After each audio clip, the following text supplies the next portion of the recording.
Karena itu bagi orang-orang beriman jaga, pandangan dijaga, kan? Nah, Allah bukan ingin memberikan batasan untuk melihat kepada kita, tapi ingin mengarahkan penglihatan selalu terarah pada yang baik. Karena mata ini mulia, pendengaran ini mulia, akal ini mulia, bahkan yang tidak dipunya hewan itu akal. Jadi jangan sampai manusia turun status seperti hewan. Karena itu dijaga oleh Allah Subhanahu wa taala supaya akal ini sempurna menunjukkan nilai kemanusiaannya. Jangan turun status menjadi hewan atau di bawah hewan, ya, dalam tanda petik ya. Jangan turun status seperti hewan atau di bawah hewan. Hewan tidak punya akal, ya, manusia bisa di bawah hewan, balhum adall. Kenapa? Karena hewan pun yang tidak punya akal tidak mengerjakan itu. Masa manusia mengerjakan itu? Ya, mohon izin ya. Contoh misalnya, pernah dengar nggak sapi betina aborsi? Tidak kan? Pernah dengar nggak kambing betina aborsi? Kan tidak. Kambing nggak pernah aborsi, sapi nggak pernah aborsi. Kenapa manusia bisa aborsi? Menggugurkan janin itu akan ditanya loh, ya. Wa idzal mau'udatu su'ilat bi ayyi dzambin qutilat. Dan ketika bayi-bayi yang terlahir itu, ya, kemudian dibunuh, ya, mereka kemudian dimatikan, mereka kemudian tidak diberikan kesempatan untuk terlahir, ya. Ajalnya tiba, tapi cara manusia memperlakukan itu yang disoal oleh Allah Subhanahu wa taala. Ya, apa yang terjadi? Bi ayyi dzambin qutilat, mereka kemudian akan ditanya di akhirat nanti sampai mereka berkata, mengadu kepada Allah Subhanahu wa taala, ya Allah, dosa apa sampai perempuan ini membunuh saya? Dosa apa sampai laki-laki ini kemudian membunuh saya?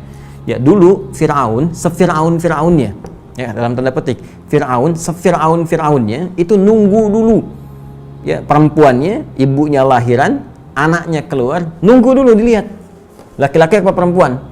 Kalau perempuan masih sempat dia bebaskan, laki-laki dieksekusi. Itu ada di Quran misalnya surah kedua ayat 49. Nanti kalau sampai ke sana kita bahas lebih dalam. Wa idz najjaynakum min ali fir'auna yasumunakum su'al 'adzab yudzabbihuna abna'akum wa yastahyuna nisa'akum. Ya, jadi wa fi dzalikum bala'un min rabbikum 'azim. Kata Allah, ya, kami selamatkan dulu Musa dan para pengikutnya, ya kan?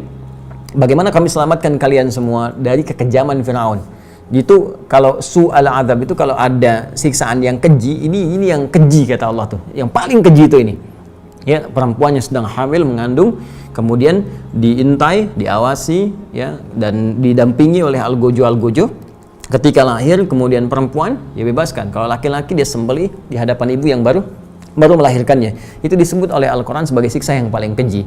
Nah, manusia sekarang, perhatikan baik-baik, ini sangat jauh dari Firaun.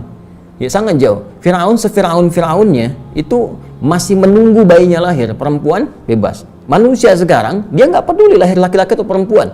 Bahkan dalam kandungan pun janin harus dihabisi, ya, dalam kondisi-kondisi yang tertentu yang sekarang bahkan kita dengar beritanya. Maka demi Allah saya katakan dosa yang sangat besar, dosa yang sangat besar. Itu dokternya, bidan yang terlibatnya, orangnya dan sebagainya. Kalau dengan sengaja menggugurkan kandungan tidak ada yang dibenarkan oleh syariat, oleh syar'i, ya, bukan karena misalnya ada satu bahaya tertentu, karena kondisi tertentu yang dikonsultasikan baik pada dokter, pada ulama, dan memang dibenarkan hal demikian, maka di luar itu semua adalah dosa yang dipertaruhkan di hadapan Allah Subhanahu wa taala dengan luar biasa, sampai janinnya bicara kepada Allah, yaitu, ya Allah, dosa apa aku sampai dihabisi oleh orang-orang ini sebelum aku tumbuh dengan izin-Mu ya Rabbal Alamin.